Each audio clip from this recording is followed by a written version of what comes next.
Proêmio. Páginas de um período pré-histórico. Diante da visão da redatora está um manuscrito arcaico, uma coleção de folhas de palmeira que, devido a algum processo específico desconhecido, se tornaram imunes em relação à água, fogo e ar. Na primeira página há um disco imaculadamente branco, sobre um fundo preto, embaçado. Na página seguinte, o mesmo disco, mas com um ponto central. A primeira imagem representa o cosmos em sua eternidade, antes do redespertar da energia ainda adormecida, a emanação da palavra segundo os sistemas posteriores. O ponto no disco até aqui imaculado, o espaço e a eternidade em Pralaya 89, simboliza a aurora da diferenciação. Este é o ponto no ovo do mundo. Veja parte 2 do volume aí. O ovo do mundo é o germe dentro deste último, que se transformará no universo, o todo, o cosmos cíclico e ilimitado. Este germe é latente e ativo, periódica e alternadamente. O círculo único é a unidade divina, de onde tudo emerge, e para onde tudo retorna. A sua circunferência, símbolo necessariamente precário devido às limitações da mente humana, indica a presença abstrata e eternamente incognoscível, e o seu plano indica a alma universal, embora os dois sejam um. O fato de que o disco é claro e tudo ao redor dele é preto mostra de modo definido que o seu plano, embora seja ainda vago e obscuro, é o único conhecimento alcançável pelo ser humano. É neste plano que começam as manifestações manvantáricas. Nesta alma dorme, durante o Pralaya, o pensamento divino em que está oculto o plano de todas as futuras cosmogonias e teogonias. 89. Pralaya. O universo não só vive, mas tem seus períodos cíclicos de manifestação externa e de repouso. Os Pralayas são os momentos de repouso, assim como os Manvantaras são os períodos de atividade. Na linguagem do físico David Bohm, que escreveu nas décadas finais do século XX, trata-se da alternância entre ordem implícita e ordem explícita. A lei da alternância opera tanto em grande escala como em pequena escala. A reencarnação individual é um dos seus aspectos. Cabe registrar que neste ponto estamos na página 1, com o algarismo arábico, do volume e edição original em inglês. Até aqui as páginas eram contadas com algarismos romanos.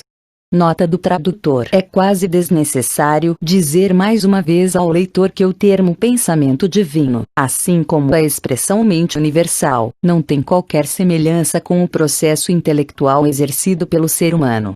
O inconsciente, segundo von Hartmann, chega ao vasto plano criativo, ou mais precisamente ao plano evolutivo, através de uma sabedoria clarividente superior a toda a consciência, o que na linguagem Vedanta significaria é a vida una, que é eterna, invisível, e no entanto onipresente, que é sem começo ou fim, e no entanto é cíclica nas suas manifestações regulares, períodos entre os quais reina o obscuro mistério do não-ser, que é inconsciente, porém é consciência absoluta, que é incompreensível, no entanto é a única realidade que existe por si mesma, verdadeiramente, um caos para os sentidos, um cosmo para a razão. O seu único atributo absoluto, um movimento eterno e incessante em si mesmo, é chamado em linguagem esotérica de grande respiração, que consiste na movimentação perpétua do universo, no sentido de espaço ilimitado e sempre presente. O que é destituído de movimento não é divino. Mas a verdade é que não há coisa alguma absolutamente imóvel dentro da alma universal. Quase 5 séculos antes da era cristã, Leucipo, o instrutor de Demócrito, sustentava que o espaço estava eternamente cheio de átomos impulsionados por uma movimentação incessante, e que esta movimentação gerava, a seu devido tempo, quando os átomos se agregavam, uma movimentação em círculo, através de colisões mútuas que produziam movimentos laterais. Epicuro e Lucrécio ensinaram o mesmo, apenas acrescentando à movimentação lateral dos átomos a ideia da afinidade, um ensinamento oculto. Desde o começo da evolução hereditária dos seres humanos, desde que apareceram pela primeira vez os arquitetos do globo em que eles vivem, a divindade não revelada foi identificada e considerada sob o seu único aspecto filosófico, o movimento universal, a vibração da respiração criadora na natureza. O ocultismo resume a existência una da seguinte maneira: A divindade é um fogo arcano, vivo, ou em movimento, e as eternas testemunhas desta presença não vista são a luz, o calor, a umidade. E esta trindade inclui todos os fenômenos da natureza, e sabedoria absoluta. Só aqueles que compreendem até que distância a intuição se ergue acima dos lentos processos do pensamento raciocinado podem ter uma ideia, mesmo vaga, daquela absoluta sabedoria que transcende as ideias de tempo e espaço. A mente, tal como a conhecemos, existe em estados de consciência cuja duração, intensidade, complexidade, etc., são variáveis, e todos estes fatores dependem, em última instância, de sensações, que são Maya. Sensação, devemos reiterar, implica necessariamente limitação. O Deus pessoal do deísmo ortodoxo percebe, pensa e é atingido por emoções. Ele se arrepende e sente intensa raiva. Mas a noção de tais estados mentais claramente envolve o postulado impensável da externalidade de estímulos, para não falar da impossibilidade de atribuir caráter imutável a um ser cujas emoções flutuam de acordo com os acontecimentos ocorridos no mundo que ele próprio preside. As concepções de um Deus pessoal como imutável e infinito não fazem sentido do ponto de vista psicológico e, o que é pior, não fazem sentido do ponto de vista filosófico. Nota de Helena P. Blavatsky. Platão demonstra ser um iniciado ao dizer em Crátilo que Theos tem como origem o verbo mover-se, correr, porque os primeiros astrônomos que observavam os movimentos dos corpos celestes chamaram os planetas de deuses. Veja, no volume 2 de A Doutrina Secreta, o texto Simbolismo dos Nomes de Mistério Yahweh e Jeová, em sua relação com a cruz e o círculo. Mais tarde, a palavra produziu outro termo, a respiração de Deus. Nota de Helena P. Blavatsky é a causa deles. 92 O movimento intracósmico é eterno e incessante. O movimento cósmico, o visível, ou que é sujeito à percepção, é finito e periódico. Como abstração eterna ele é sempre presente. Como manifestação é finito tanto numa direção como na outra, e as duas são o alfa e o ômega de sucessivas reconstruções. O cosmos, o número 93, nada tem a ver com as relações causais do mundo fenomênico. É só em relação à alma intracósmica, o cosmos ideal no imutável pensamento divino, que podemos dizer, ela nunca teve um início nem terá um final com relação a este corpo ou organização cósmica, embora não se possa dizer que ele teve uma primeira construção, nem que terá uma última construção. A cada novo Manvantara, a sua organização pode ser vista como a primeira e a última do seu tipo, porque ele evolui cada vez em um plano mais elevado. Há alguns anos nós afirmamos que, assim como o budismo, o brahmanismo e mesmo a Cabala, a doutrina esotérica ensina que a essência única, infinita e desconhecida existe por toda a eternidade, e que é ativa e passiva em fases cuja sucessão é regular e harmoniosa. Na fraseologia poética do Mano, estas condições são chamadas de dias e noites de Brahma. Este último está acordado ou dormindo. Os Svabhavikas, ou filósofos os nominalistas, argumentando com Berkeley que é impossível formar a ideia abstrata de movimento como algo independente do corpo que se move. Prim. Hoffman Knowledge, Introdução. Par. 10. Podem questionar: que corpo é aquele que produz tal movimento? É uma substância. Então vocês acreditam em um Deus pessoal, etc, etc. Este ponto será respondido mais adiante neste livro. Enquanto isso, defendemos nossas posições como concepcionalistas, e contra a visão materialista de Husserl a respeito do realismo e do nominalismo. Será que a ciência, diz um dos seus defensores mais hábeis, Edvard Claude, revelou alguma coisa que enfraqueça ou se opõe às antigas palavras em que a essência de toda a religião, passada, presente e futura, é expressada, ou seja, agir com justiça, valorizar o sentimento de compaixão, e caminhar humildemente diante do seu Deus?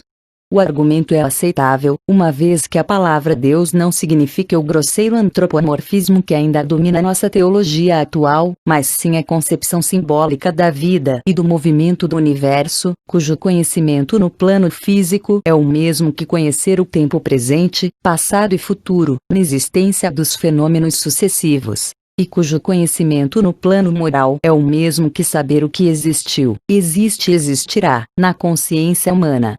Veja Ciência and Motions. A Discourse Delivered at South Place Chapel, Finsbury, London, Dec. 27th, 1885. Nota de H. P. Blavatsky, 93 Númeno, palavra derivada do grego.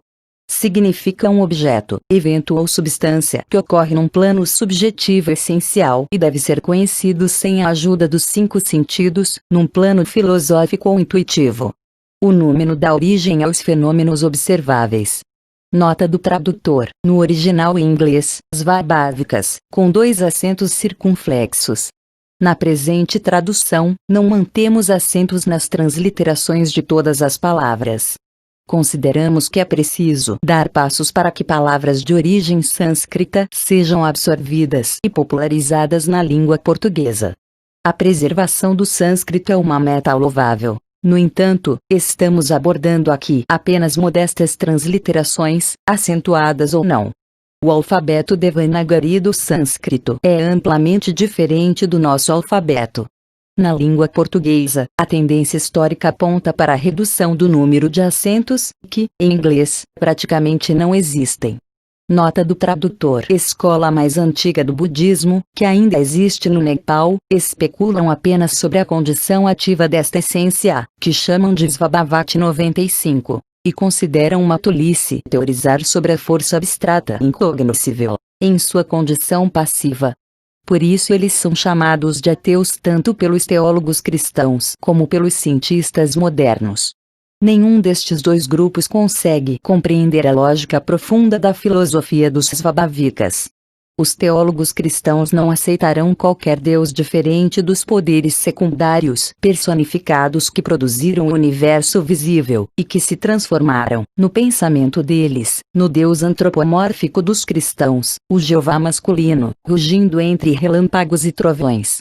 Por sua vez, a ciência racionalista saúda os budistas e os svabhavikas como os positivistas das eras arcaicas. Se adotarmos uma visão unilateral da filosofia destes últimos, os nossos materialistas podem estar certos, à sua maneira. Os budistas afirmavam que não há um criador, mas uma infinidade de poderes criadores que formam coletivamente a substância uniterna, e cuja essência é inescrutável, não sendo, portanto, objeto de especulação para nenhum verdadeiro filósofo.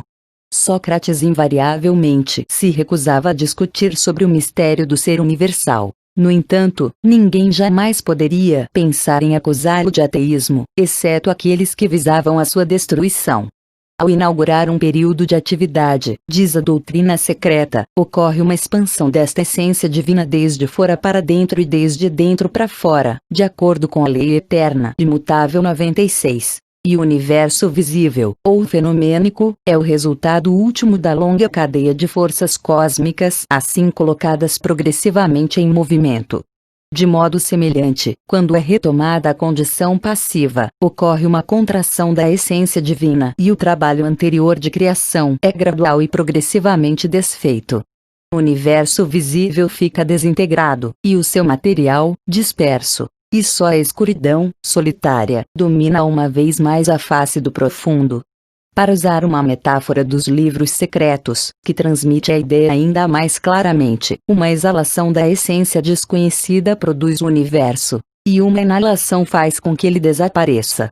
Este processo vem ocorrendo desde toda a eternidade, e o nosso universo atual é apenas um, de uma série infinita que não teve início e não terá fim. Veja Isis Sem Véu 97, e o texto Dias e Noites de Brahma, na parte 2, 98. 95 Svabhavati. Ao longo de A Doutrina Secreta, H.P. Blavatsky escreve esta palavra algumas vezes com W, Svabhavati, e outras vezes com V, Svabhavati. Na presente tradução, usamos a palavra sempre como Svabavat, eliminando também os acentos da edição original em inglês.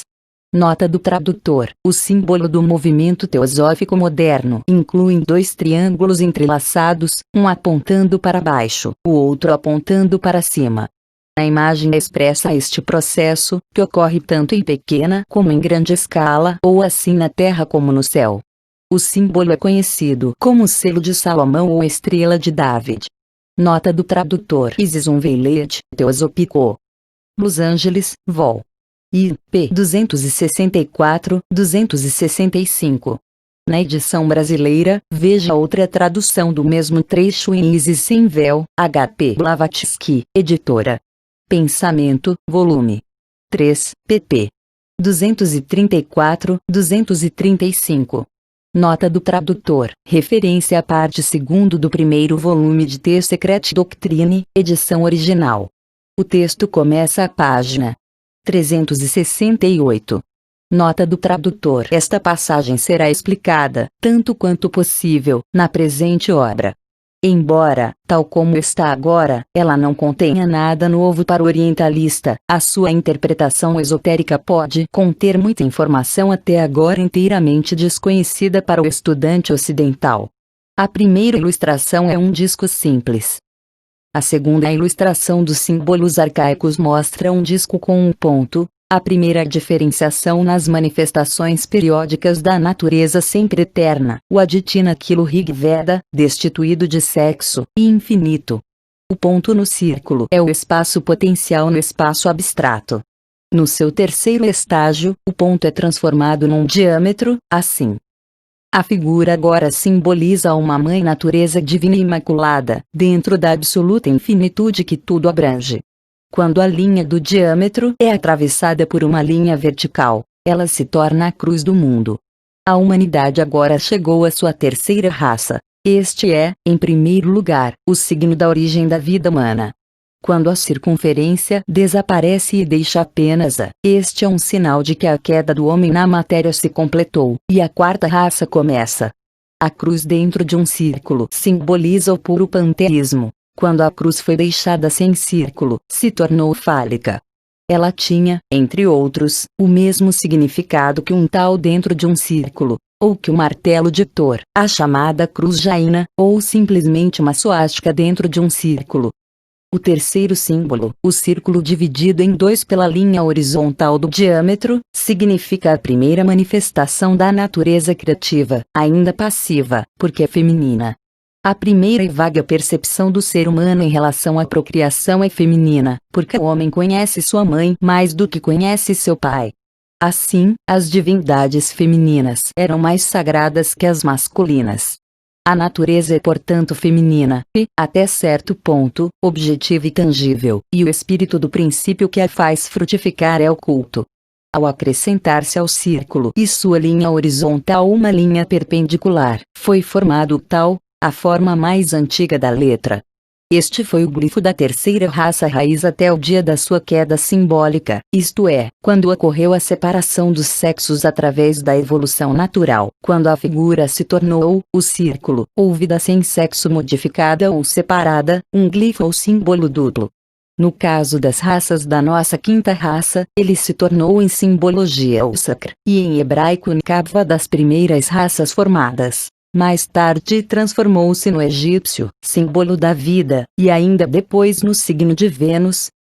Em seguida veja a sugestiva obra Thesaurus Mesuris, em que o autor explica o real significado da palavra sacra, de onde derivam as palavras sagrado e sacramento. Hoje estas palavras se tornaram sinônimos de santo e santidade, embora sejam puramente fálicas em sua origem. Nota de H.P. Blavatsky: vem a suástica, o martelo de Thor, ou a cruz hermética, atualmente, inteiramente separada do seu círculo, e tornando-se assim puramente fálica. O símbolo esotérico de Kali Yuga é a estrela de 5 pontas invertida, assim. O símbolo da feitiçaria humana, com suas 2 pontas, 2 chifres, voltadas para cima, uma posição que todo ocultista reconhecerá como pertencendo ao caminho da esquerda, e usado em magia cerimonial. Esperamos que durante o exame desta obra as ideias errôneas do público em geral em relação ao panteísmo sejam corrigidas. É errado e injusto ver os ocultistas budistas e advaitas como ateus. Se nem todos eles são filósofos, todos estudam lógica, pelo menos, e suas objeções e argumentos são baseados em raciocínios claros. De fato, o Parabrahma dos hindus pode ser visto como o representante das divindades ocultas e sem nome das outras nações, e este princípio absoluto será reconhecido como o protótipo do qual todos os outros foram copiados. Parabrahma não é Deus, porque ele não é um Deus. Ele é aquilo que é supremo, e não supremo, Paravara, conforme explica o Mandukya Upanishad 2:28. Ele é supremo como causa, e não é supremo como efeito. Parabrahma é simplesmente, como uma realidade única, o cosmos que tudo abrange, ou melhor, o espaço cósmico infinito, no mais elevado sentido espiritual, é claro. Como Brahma, neutro, é a raiz imutável, pura, livre, imperecível e suprema, a única verdadeira existência, paramártica, e também a absoluta Chit Chaitanya, inteligência, consciência. Brahma não pode ser um conhecedor, porque aquilo não pode ter um tema de conhecimento. Será que a chama pode ser chamada de essência do fogo? Esta essência é a vida e a luz do universo, o fogo visível e a chama são destruição, a morte, e o mal. O fogo e a chama destroem o corpo de um arhat, a essência deles o torna imortal. Bodhmur, livro 2º.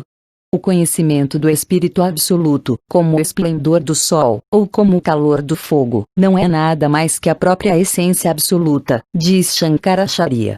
Ele é o Espírito do fogo, e não o próprio fogo. Portanto, os atributos deste último, calor ou chama, não são os atributos do Espírito, mas daquilo que é originado, inconscientemente, pelo Espírito. Não é verdade que a frase acima constitui a verdadeira nota-chave durante o século XX, este símbolo foi usado para fins de feitiçaria pelos criminosos do nazismo alemão. O nazifascismo usava técnicas de magia negra para dominar mentalmente populações inteiras. Discretamente apoiada pelo Vaticano, a máfia nazista combinava em seus crimes contra a humanidade o uso de medo, violência, mentira sistemática, hipnotismo coletivo e lavagem cerebral. Nota do tradutor. Matemáticos ocidentais e alguns cabalistas norte-americanos nos dizem que na Cabala, também, o valor do nome de Jeová é igual ao diâmetro de um círculo. Acrescente-se a isso o fato de que Jeová é o terceiro Sefirot, Binah, palavra feminina, e se terá a chave para o mistério. Através de certas transformações cabalísticas, este nome, andrógeno nos primeiros capítulos do Gênesis, passa a ser inteiramente masculino, cainita e fálico. O fato de escolher uma divindade entre os deuses pagãos e de fazer dele um deus nacional especial, e de chamá-lo de único Deus vivo, de Deus dos deuses, e depois proclamar esta adoração como monoteística, não transforma esta divindade no princípio único cuja unidade não admite multiplicação, mudança ou forma, especialmente no caso de uma divindade priápica, como Jeová agora demonstra ser. Nota de H.P. Blavatsky. Filosofia Rosa Cruz mais recente. Parabrahma é, em resumo, o agregado coletivo do cosmos em sua infinitude e eternidade, o aquilo, e isso, aos quais estes agregados distributivos não podem ser aplicados. No começo isso, era o ser, o único Aitareya Upanishad. O grande Shankaracharya explica que isso se refere ao universo, Jagat. As palavras no começo significam antes da reprodução do universo fenomênico. Portanto, quando os panteístas repetem as palavras dos Upanishads, que afirmam, como na doutrina secreta, que isso não pode criar, eles não negam um criador, ou melhor, um agregado coletivo de criadores, mas apenas se recusam, de maneira muito lógica, a atribuir uma criação, e especialmente uma formação, algo finito, um princípio infinito. Para eles, Parabrahma é passivo porque é uma causa absoluta, mukta incondicionada. Só a onisciência e a onipotência limitadas são impossíveis para mukta, porque estes são ainda atributos, tal como se refletem nas percepções do ser humano. E porque Parabrahma, sendo todo e supremo, o sempre invisível espírito e alma da natureza, imutável e eterno, não pode ter atributos. O seu caráter absoluto naturalmente elimina qualquer ideia de conexão entre ele e o que é finito ou condicionado. E se o Vedanta postula que os atributos pertencem simplesmente à sua emanação, e o chama de Ishvara misturado com Maya e Avidya, agnosticismo e insensatez, mais que ignorância, é difícil encontrar qualquer ateísmo nesta concepção. Já que não pode haver dois infinitos nem dois absolutos em um universo que se considera ilimitado, esta autoexistência dificilmente pode ser concebida como algo que cria personalidade. No sentido e nas percepções de seres finitos, aquilo é um não-ser, no sentido de que a existencialidade única, porque neste todo está oculta a sua emanação Vedanta Sara, do Major G. A. Jacob, assim como The Aphorisms of Sandhya, traduzidos por Covell, página 42. Nota de H. P. Blavatsky. No entanto, orientalistas cristãos, preconceituosos e um tanto fanáticos, gostariam de provar que se trata de puro ateísmo. Uma prova disso pode ser encontrada em Vedanta Sara, de Major Jacob. No entanto, toda a antiguidade ecoa este pensamento vedântico. Omnis enim percidivum natura necessi est barra immortalia evo summa cum passe fruatur. Nota de H. P. Blavatsky. Subnota do tradutor. A citação em latim significa: porque é necessário que todos os deuses, por sua própria natureza, desfrutem da vida eterna em perfeita paz. Existencialidade. No original em inglês, benes. Em sânscrito, sat. É um termo de difícil tradução. Uma versão literalista seria seralidade a condição de ser, mas esta palavra não transmitiria a ideia. Na edição de A Doutrina Secreta que foi publicada pela ed. Pensamento no século XX, e que constitui uma tradução do texto adulterado por Annie Besant na década de 1890, é usada a palavra seidade, um neologismo que não apresenta qualquer relação aparente com o verbo ser. Cabe registrar que, em inglês, o verbo to be significa não apenas ser e estar, mas também existir. Em consequência disso, traduzir o termo benes por uma palavra derivada de existir é admissível. Além disso, o volume The Secret Doctrine Dialogues Theosophico, Los Angeles, 2014, transcreve uma conversa de H. P. Blavatsky com alunos seus, em uma reunião em Londres, sobre a tradução do mesmo termo sânscrito sat por benes. Ela diz: eles riram de benes e no entanto não há outra maneira no mundo de traduzir a palavra sat exceto como benes, coeterna e coeva, ou sua radiação inerente, a qual, transformando-se periodicamente em Brahma, a potência masculina feminina, se converte no universo manifestado, ou se expande até se transformar nele. Narayana movendo-se nas águas abstratas do espaço passa a ser as águas da substância concreta movimentada por ele, que agora se transforma na palavra manifestada, ou logos. Os brahmanes ortodoxos, que estão entre os primeiros a erguer-se contra os panteístas e os advaitas, chamando-os de ateus, são forçados, se o humano é aceito como autoridade nesta questão, a admitir a morte de Brahma, o Criador, ao final de cada era desta divindade, criativa 100 anos divinos, um período que em nossos números requer 15 algarismos para ser expressado.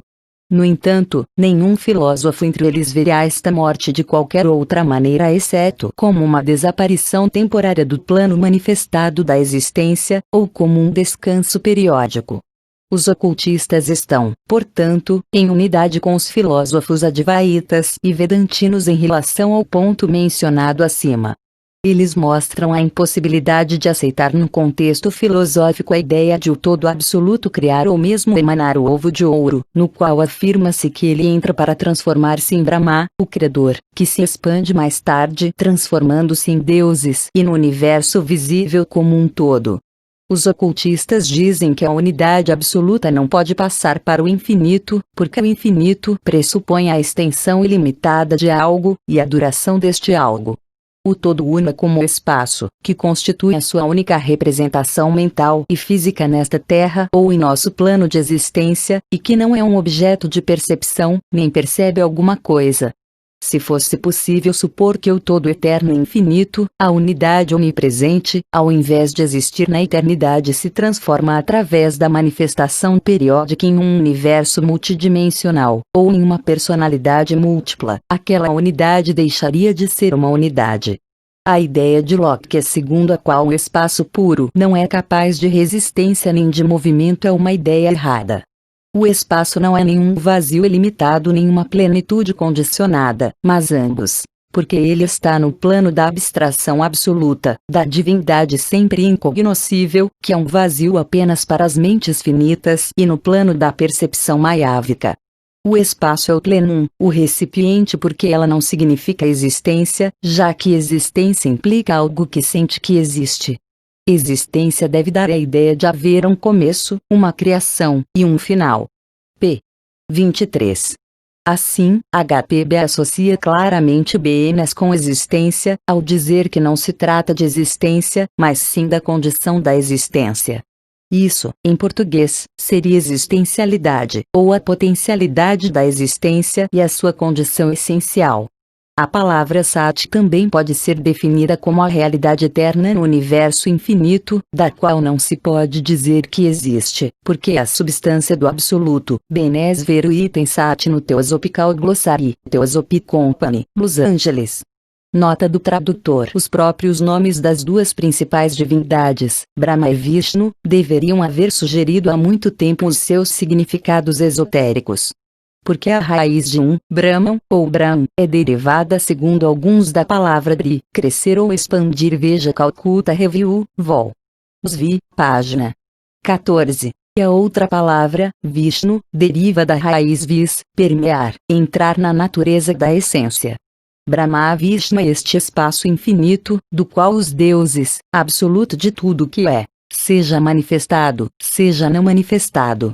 Ele é, portanto, aquele todo absoluto. Não há diferença entre a afirmativa do apóstolo cristão segundo a qual nele vivemos, nos movemos e temos o nosso ser e a do Rishi hindu. O universo vive em Brahma, teve sua origem em Brahma, e voltará a Brahma, Brahma.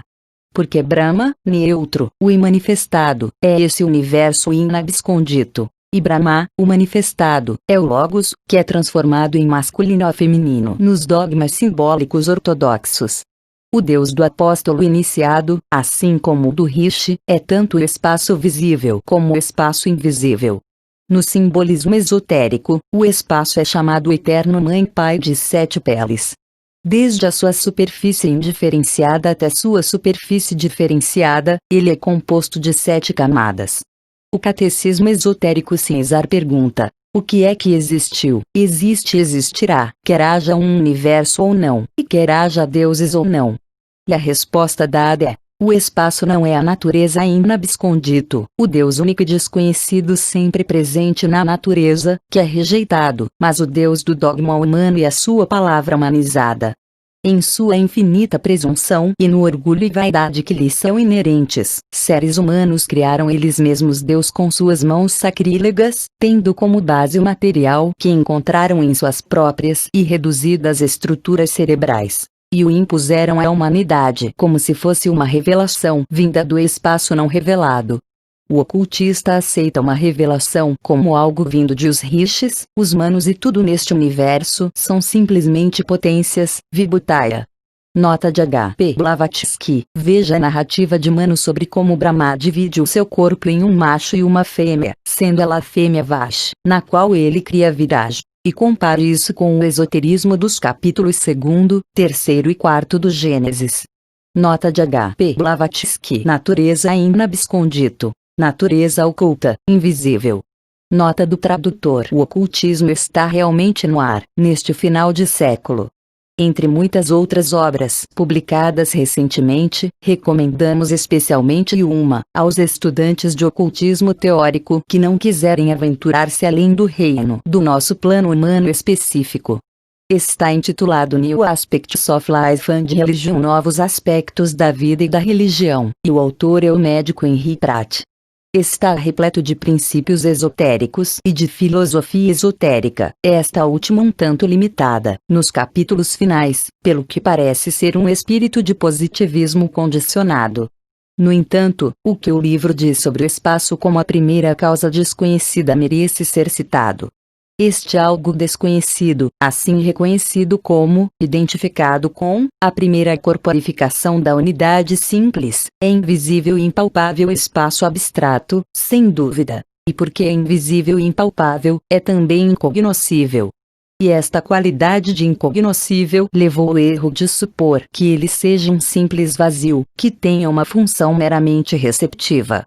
Mas, mesmo quando o vemos como vazio absoluto, o espaço deve ser reconhecido como sendo autoexistente, infinito e eterno, ou como algo que teve uma primeira causa fora, atrás ou mais além de si mesmo.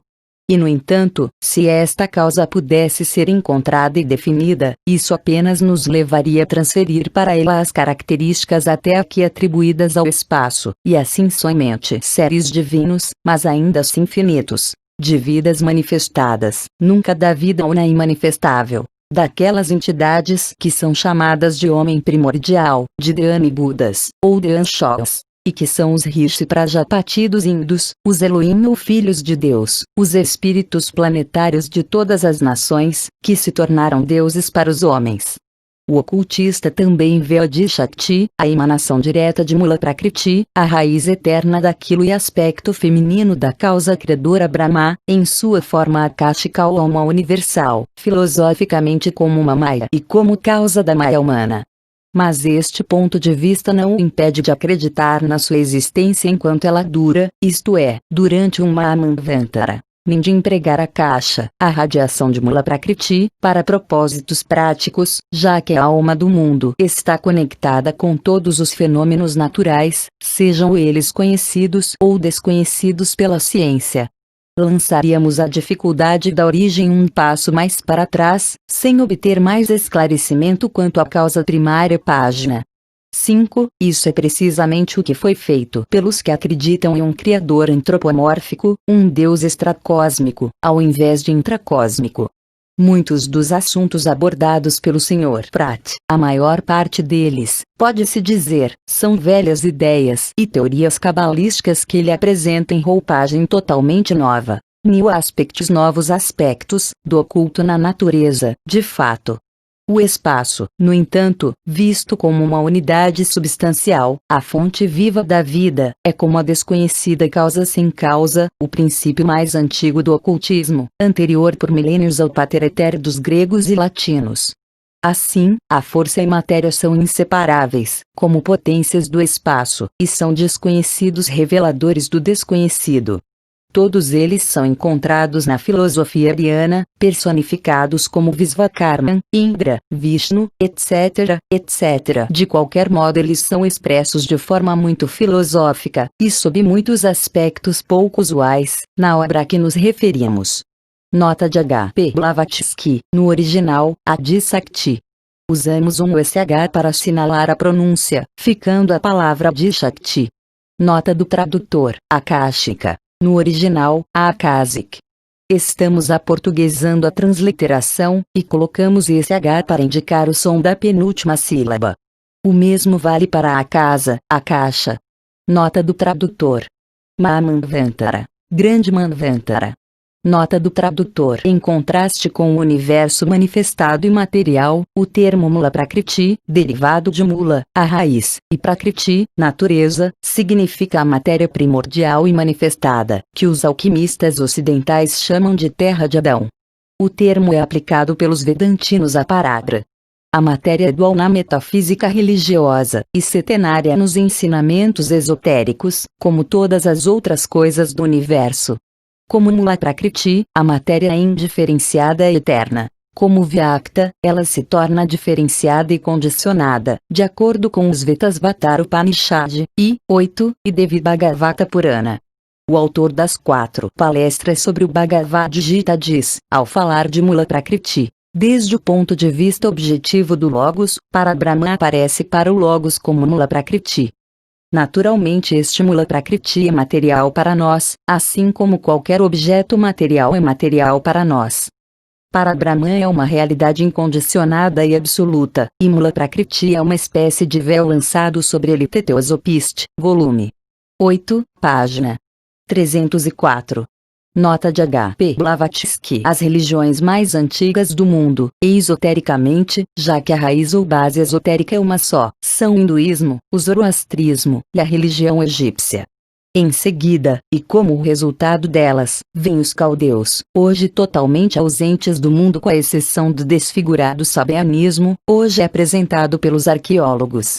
Depois, passando por um bom número de religiões que serão mencionadas mais adiante, vem a religião judaica, que segue esotericamente a linha do magismo da Babilônia, como na Cabala. Esotericamente, como no Gênesis e no Pentateuco, uma coleção de lendas alegóricas. Lidos à luz do Zohar, os 4 capítulos iniciais do Gênesis são parte de uma seção altamente filosófica da cosmogonia do mundo. Veja o livro 3º, a Gupta Vida e o Zohar. Mantidos em sua forma simbólica, eles são como uma história para crianças, um espinho cravado na ciência e na lógica, um efeito evidente do karma. Que eles sirvam de prólogo para o cristianismo foi uma vingança cruel da parte dos rabinos, que sabiam mais sobre o significado do seu Pentateuco. Foi um protesto silencioso contra a expoliação, e os judeus têm hoje certamente vantagem sobre os seus tradicionais perseguidores. As crenças esotéricas citadas acima serão explicadas à luz da doutrina universal à medida que prosseguirmos. O Catecismo Oculto contém as seguintes perguntas e respostas. O que é que sempre existe? O espaço, o eterno Anupadaka, o que é que sempre existiu? O germe na raiz, o que é que está sempre vindo e indo? A grande respiração então, há 3 eternos. Não, os 3 são um. Aquilo que sempre existe é um, aquilo que sempre existiu é um, e aquilo que está sempre existindo e se transformando também é um. E ele é o espaço, explica, Olano, discípulo. O um é um círculo, anel, ininterrupto, sem circunferência, porque não está em lugar algum e está em todas as partes. O um é o plano sem limites do círculo, manifestando um diâmetro apenas durante os períodos manvantáricos. Um é o ponto indivisível que não é encontrado em parte alguma, que é percebido em todas as partes durante estes períodos. Ele é o vertical e o horizontal, o pai e a mãe, a cúpula e a base do pai, as 2 extremidades da mãe, que não chegam na realidade a lugar algum, porque um é o anel, assim como também os anéis que estão dentro daquele anel. Luz na escuridão e escuridão na luz. A respiração que é eterna. Ela prossegue de fora para dentro, quando está por toda parte, e de dentro para fora, quando não está em parte alguma, isto é, sabianismo, religião de um povo antigo da Península Arábica. Promove a adoração do Sol e de outros corpos celestes, como representantes de um princípio universal supremo e indescritível. Nota do tradutor, livro 3º. Referência ao volume 3º de A Doutrina Secreta, que H.P. Blavatsky não chegou a publicar, e teve destino ignorado. Para mais detalhes, veja a nota 10, de Boris Dizirkov, AP 679 do volume de Secret Doctrine, ADR, TPH, 1979. Nota do tradutor, Anupadaka. O termo significa sem paz, veja mais adiante. Nota de H.P. Blavatsky. Maya, um dos centros. Ela se expande e se contrai, exalação e inalação. Quando ela se expande, a mãe difunde e espalha. Quando ela se contrai, a mãe recua e se interioriza. Isso produz os períodos de evolução e dissolução, Manvantara e Pralaya. O germe é invisível e tem a natureza do fogo. A raiz, o plano do círculo, é fria. Mas durante a evolução e o Manvantara suas vestes são frias e radiantes. A respiração quente é o pai que devora os filhos do elemento que tem muitas faces, os heterogêneos, e deixa os que têm uma só face, os homogêneos. A respiração fria é a mãe, que concebe, forma, produz, e os recebe de volta em seu âmago, para reformá-los no momento da aurora, do dia de Brahma, ou Manvantara. Para uma compreensão mais clara por parte do leitor, deve ser dito que a ciência oculta reconhece 7 elementos cósmicos, 4 deles inteiramente físicos, e o quinto, éter, semimaterial, já que irá tornar-se visível no ar perto do final da nossa 4ª ronda, reinando supremo sobre os outros elementos durante a 5ª ronda. Os 2 elementos restantes estão ainda absolutamente além da percepção humana. No entanto, eles aparecerão como pressentimentos durante a sexta e a sétima raças da ronda atual, e se tornarão conhecidos respectivamente na sexta e na sétima rondas. Estes 7 elementos, com seus inúmeros subelementos, muito mais a filosofia esotérica vê como Maya, a ilusão da ignorância, todas as coisas finitas. Em consequência disso, ela deve ver da mesma forma necessariamente todo o planeta ou corpo celeste intracósmico, na medida em que é organizado, e portanto finito. Portanto, a expressão ela prossegue de fora para dentro, etc., se refere na primeira parte da frase ao alvorecer do período manvantárico, ou à grande reevolução, depois de uma das periódicas dissoluções completas de todas as formas compostas na natureza, desde os planetas até as moléculas, quando elas se reduzem à sua última essência ou elemento último. Na segunda parte da frase, a expressão se refere a um manvantara local ou parcial, que pode ser um manvantara solar ou mesmo planetário. Nota de H.P. Blavatsky. Aqui a palavra centro significa um centro de energia ou um foco cósmico. Quando a chamada criação, ou formação de um planeta, é realizada por aquela força que os ocultistas designam como vida, e que a ciência chama de energia, então o processo ocorre de dentro para fora, e cada átomo, afirma-se, contém em si mesmo a energia criativa da respiração divina. Como resultado, por um lado, depois de um pralaya absoluto, ou quando o material pré-existente consiste apenas de um elemento, e a respiração está por toda parte, e esta última atua de fora para dentro. Por outro lado, depois de um pralaya pequeno, quando tudo permaneceu em statu quo, ou paralisado, em um estado refrigerado, digamos assim, como a Lua. Com a primeira vibração do Manvantara, o planeta ou planetas começam a ressurreição da vida de dentro para fora. Nota de H.P. Blavatsky. É curioso perceber que, nos ciclos evolutivos das ideias, o pensamento antigo parece estar refletido nas especulações modernas. Terá o Sr. Herbert Spencer lido e estudado textos antigos dos filósofos indos, quando ele escreveu uma certa passagem em seu livro First Principles Primeiros Princípios página 482. Também pode ser que tenha tido um relâmpago de percepção interna, que fez com que ele dissesse o seguinte, de modo parcialmente incorreto: como o movimento, tal qual a matéria, tem uma quantidade constante, e como parece ser que a mudança na distribuição da matéria que é provocada pelo movimento chegar a um limite, seja qual for a direção em que ela ocorre, o indestrutível movimento necessita de uma distribuição inversa. Aparentemente, as forças numerosos do que os conhecidos pela ciência, são simplesmente modificações e aspectos condicionais do único elemento existente. Este último não é o éter, nem sequer o akasha, mas a fonte destes dois. O quinto elemento, cuja existência é agora defendida bastante livremente pela ciência, não é o éter levantado como hipótese por Sir Isaac Newton, embora Newton o chame por este nome provavelmente depois de associá-lo em sua mente com o éter, o pai-mãe da antiguidade. Como diz Newton, demonstrando intuição, a natureza faz um trabalho perpetuamente circulatório, gerando fluidos a partir de sólidos, coisas fixas a partir de coisas voláteis, coisas voláteis a partir de coisas fixas, coisas sutis a partir de coisas grosseiras, e coisas grosseiras a partir de coisas sutis. Assim, talvez, todas as coisas possam ser originadas do éter. Ipod, 1675. O leitor deve levar em conta que as instâncias dadas tratam apenas da cosmogônia do nosso próprio sistema planetário, e do que é visível ao seu redor, depois de um pralaya solar.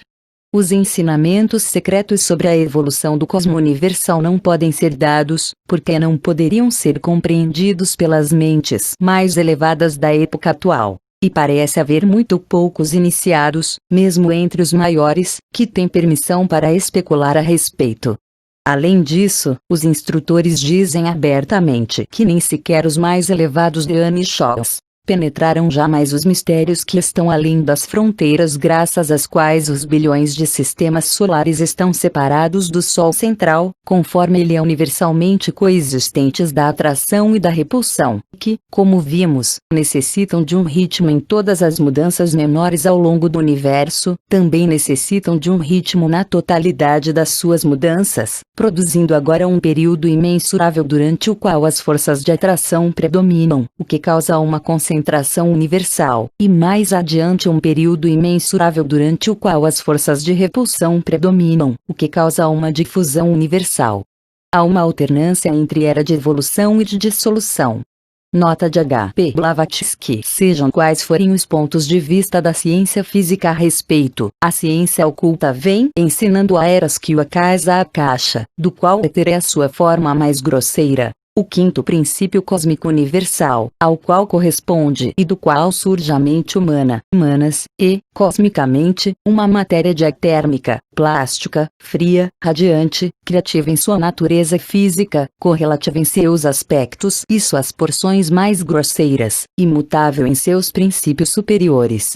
Na condição anterior, ela é chamada de subraiz. E, em conjunção com o calor radiante, ela faz com que mundos mortos revivam.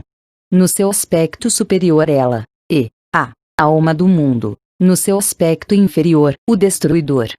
Nota de H.P. Blavatsky. Na bem cuidada edição de 1979 de The Secret Doctrine TPH, Boris Dizirkov dá mais detalhes bibliográficos sobre o texto de que faz parte esta afirmação de Newton.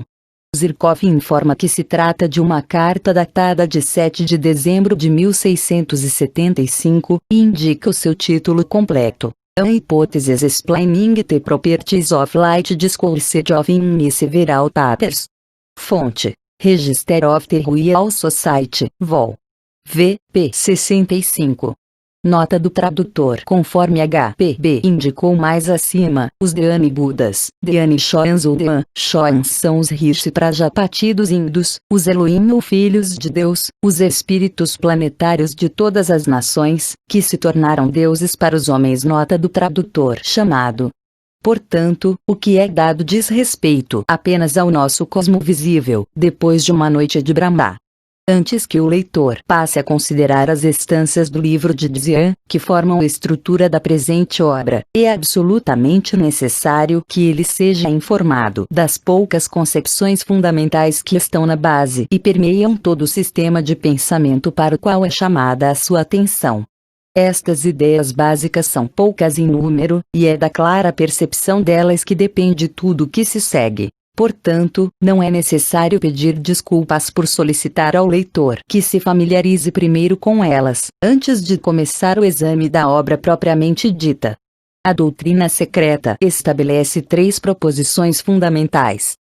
Um princípio onipresente, eterno, ilimitado e imutável, sobre o qual toda especulação é impossível, porque ele transcende o poder da concepção humana e só poderia ser distorcido por qualquer expressão ou comparação humanas. Está além dos limites e do alcance do pensamento, nas palavras do Mandukya, é impensável e indescritível. Para que estas ideias fiquem mais claras para o leitor geral, ele deve começar com o postulado de que há uma realidade absoluta que antecede todo o ser manifestado, condicionado. Esta causa infinita e eterna, vagamente formulada nas ideias de inconsciente e incognoscível da filosofia europeia atual, é a raiz sem raiz de tudo que foi, ou será algum dia. Ela é naturalmente destituída de quaisquer atributos, e essencialmente não possui qualquer relação com o ser manifestado e finito. Ela é a existencialidade, mais do que ser, em sânscrito, sat, e está além de todo pensamento e especulação. Essa existencialidade é simbolizada na doutrina sob 2 aspectos. De um lado, espaço absoluto e abstrato, o que representa pura subjetividade, a única coisa que nenhuma mente humana pode nem conceber por si mesma, nem excluir das suas concepções. De outro lado, absoluto movimento abstrato, representando a consciência incondicionada. Até mesmo os nossos pensadores ocidentais têm mostrado que a consciência é inconcebível para nós, se estiver separada da mudança. e é o movimento que melhor simboliza a mudança, a sua característica essencial.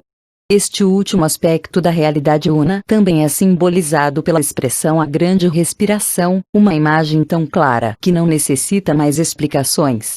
Assim, o primeiro axioma fundamental da doutrina secreta é este uno absoluto, a existencialidade, simbolizado pela inteligência finita através da trindade teológica. Neste ponto, estamos na página 14 do volume e edição original em inglês. Nota do tradutor. Veja mais acima a nota em que discutimos a tradução do termo BNSat, como existencialidade.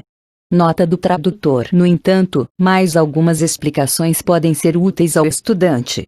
Ultimamente, Herbert Spencer tem modificado tanto seu agnosticismo que chega ao ponto de afirmar que a natureza da causa primeira, que o ocultismo, de modo mais lógico, vê como sendo derivada da causa sem causa, o eterno incognoscível, pode ser essencialmente a mesma causa da consciência que brota dentro de nós. Em resumo, que a realidade impessoal que permeia o cosmo é o puro númeno do pensamento.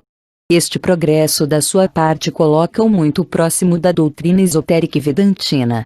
Para Abraham, a realidade una, o absoluto, é o campo da consciência absoluta, isto é, aquela essência que está fora de qualquer relação com a existência condicionada, e da qual a existência consciente é um símbolo condicionado.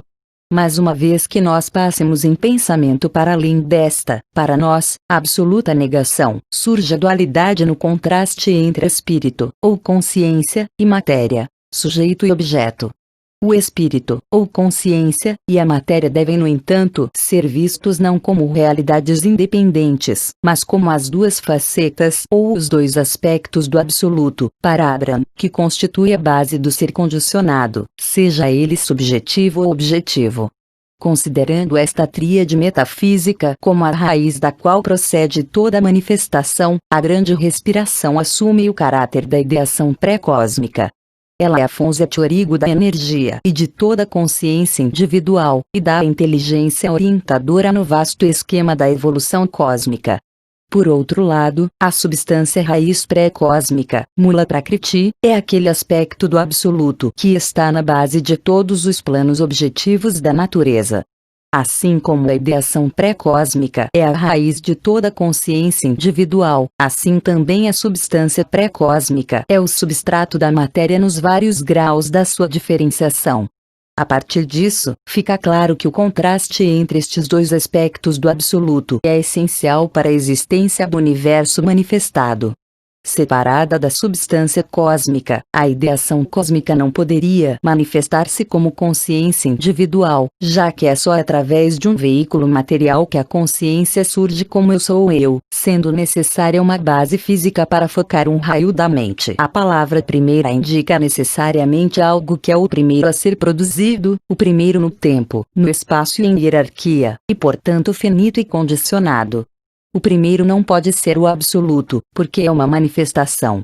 Portanto, o ocultismo oriental chama o todo abstrato de causa una sem causa, a raiz sem raiz, e limita a causa primeira ao logos, no sentido que Platão dá a este termo.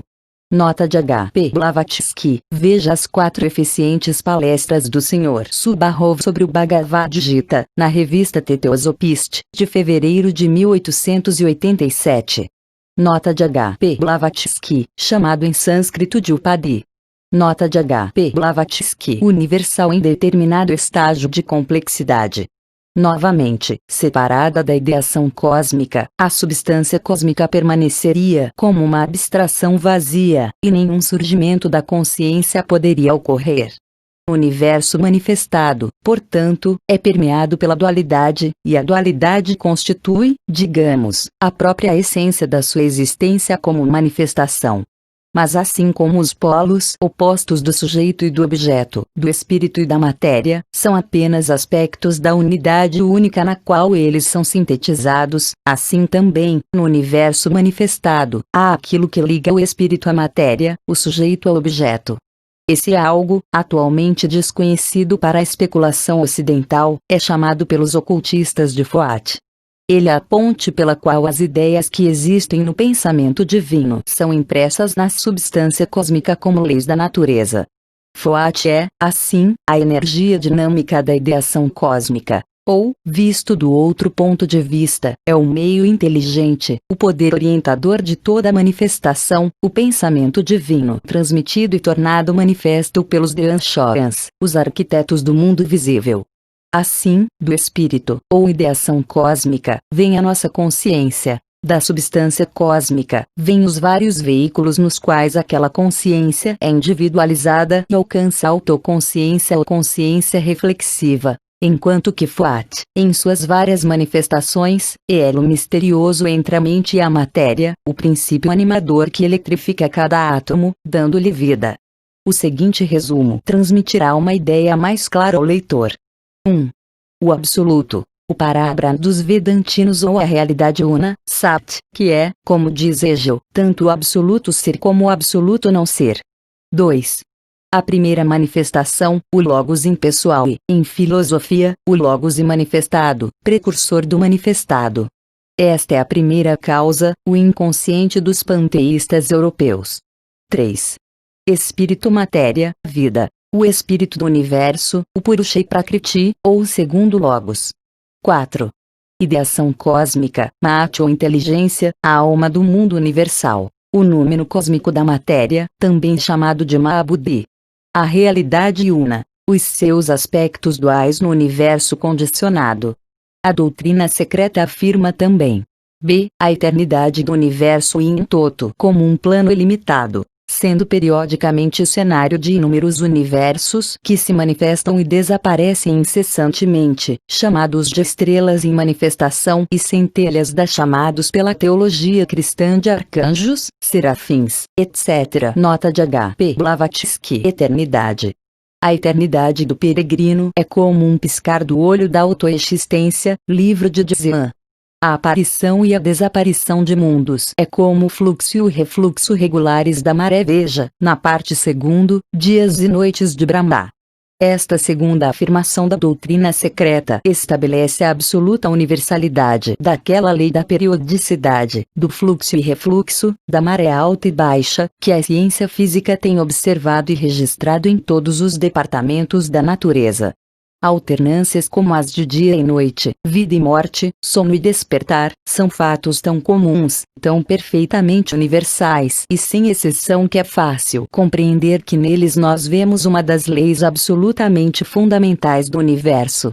Além disso, a doutrina secreta ensina também c. A identidade fundamental de todas as almas com a alma superior universal, sendo esta última, em si mesma, um aspecto da raiz desconhecida, e a peregrinação obrigatória de cada alma, uma centelha da alma superior universal, através do ciclo da encarnação, ou da necessidade, de acordo com a lei cíclica e kármica, durante todo o período.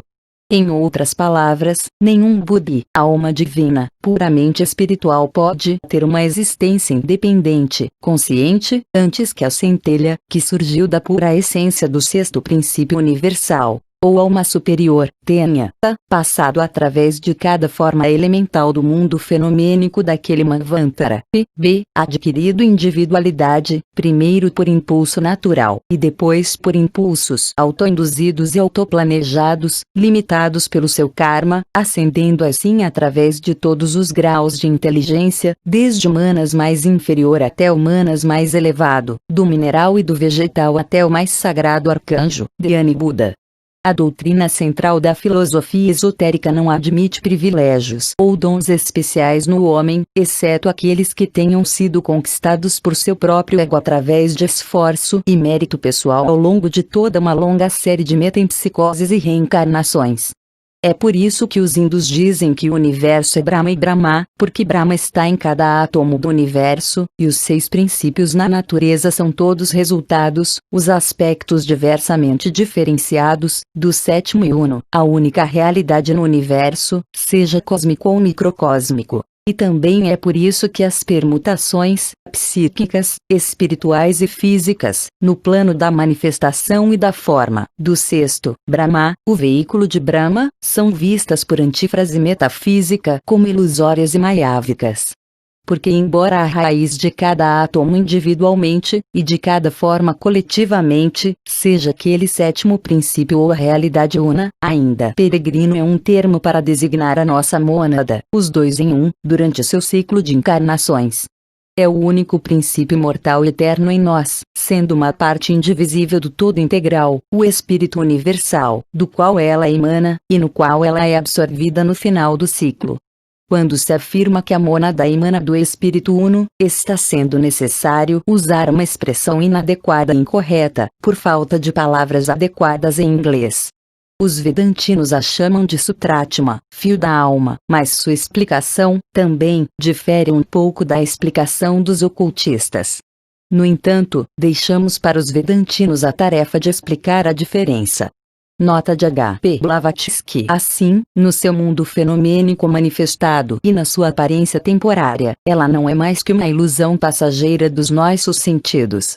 Para uma definição mais clara, veja, na parte 3ª deste volume aí, o adendo deuses, mônadas e átomos, e também teofânia, bodhisattvas e reencarnação, etc., etc., na sua dimensão absoluta, o princípio único, sob seus dois aspectos, de Parabrahman e Mula Prakriti, é sem sexo, incondicionado e eterno. A sua emanação periódica, manvantárica, ou radiação primária, também é una, andrógena e fenomenicamente finita. Por sua vez, quando a radiação ocorre, todas as suas irradiações são também andrógenas, tornando-se masculinas e femininas em seus aspectos inferiores. Depois de um pralaya, seja o pralaya grande ou menor, esse último deixa os mundos em statu quo. O primeiro que redesperta para a vida ativa é o akasha plástico, o pai-mãe, o espírito e a alma do éter, ou o plano da superfície do círculo. O espaço é chamado de a-mãe, antes da sua atividade cósmica, e pai-mãe no primeiro estágio do redespertar. Veja os comentários à instância aí. Na Cabala, o espaço é também pai-mãe-filho. Mas enquanto para a doutrina oriental estes constituem o sétimo princípio do universo manifestado, ou o seu Atma Buddhimanas espírito, alma, inteligência, a tríade que se ramifica e se divide nos 7 princípios cósmicos e humanos, para a Cabala ocidental dos místicos cristãos, trata-se da tríade ou trindade, e segundo seus ocultistas, o macho-fêmea, Jeová, Jahva. Esta é a única diferença entre as trindades esotérica e cristã. Os místicos e os filósofos, os panteístas orientais e ocidentais, sintetizam a sua tríade pré-genética na pura abstração divina. Os ortodoxos a antropomorfizam. Hiranyagarbha, Ari Sankara, as 3 hipóstases do Espírito do Supremo Espírito em manifestação, por cujo título Prithvi, a Terra, saúda Vishnu em seu primeiro avatar, são as qualidades puramente metafísicas e abstratas de formação, preservação e destruição, e são os 3 avastas, lit. Hipóstases, divinos daquilo que não morre com as coisas criadas ou Achyuta, um nome de Vishnu. Enquanto que o cristão ortodoxo separa sua divindade pessoal criadora nos 3 personagens da Trindade, e não admite nenhuma divindade mais elevada. Esta última, em ocultismo, é o triângulo abstrato. Para os ortodoxos, é o cubo perfeito. O Deus criativo ou os deuses agregados são vistos pelo filósofo oriental como Brantidarsanata, falsa compreensão, algo concebido como uma forma material devido a aparências errôneas, o que é explicado como surgindo da visão ilusória da alma egoísta, pessoal e humana, 5º princípio inferior. Isso foi expresso de maneira bela em uma nova tradução do Vishnu Purana. Aquele Brahma em sua totalidade tem essencialmente o aspecto de Prakriti, tanto exteriorizado como não exteriorizado, Mula Prakriti, e também o aspecto de espírito e o aspecto de tempo. O espírito, ao nascido pela segunda vez, é o aspecto principal, não são os organismos físicos, e muito menos os seus princípios psíquicos, que permanecem em statu quo durante os grandes pralayas cósmicos ou mesmo pralayas solares, mas somente as suas fotografias astrais ou akáshicas. Porém, durante os pralayas menores, uma vez tomados pela noite, os planetas permanecem intactos, embora mortos, assim como um animal enorme, capturado e soterrado no gelo polar, permanece igual durante eras. Nota de HP Blavatsky continua. Não se esqueçam de se inscrever, compartilhar e de deixar o seu gostei no vídeo.